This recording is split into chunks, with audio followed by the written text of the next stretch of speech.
तेह्रथुमको म्याग्लुङ नगरपालिका स्थित देउराली स्रोत केन्द्र पछिल्लो समय आन्तरिक तथा बाह्य पर्यटकहरूको लागि नयाँ गन्तव्यको रूपमा विकसित हुँदै गएको छ। पारिवारिक र शान्त वातावरणमा अवस्थित यस स्रोत केन्द्रमा आवासीय होटलको समेत सुविधा रहेको छ।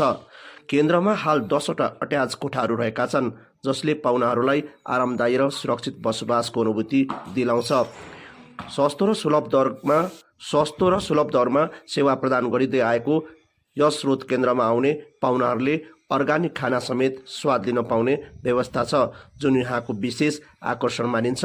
स्रोत केन्द्रका सञ्चालकहरूका अनुसार यहाँको शान्त वातावरण, स्वच्छता र आतिथ्य संस्कृतिले गर्दा हाल विभिन्न जिल्लाबाट आन्तरिक पर्यटकहरू तथा केही विदेशी पाहुनाहरू समेत आउन थालेका छन्। म्याग्लुङको सुन्दरता र पहाडी जीवनशैलीलाई नजिकबाट अनुभव गर्न चाहने पर्यटकहरूका लागि देउराली स्रोत केन्द्र एक उपयुक्त गन्तव्य बन्ने सम्भावना बढेको छ। स्थानीय पर्यटन प्रवर्धनमा यो स्रोत केन्द्रले महत्त्वपूर्ण योगदान पुर्याइरहेको स्थानीयहरू बताउँछन्।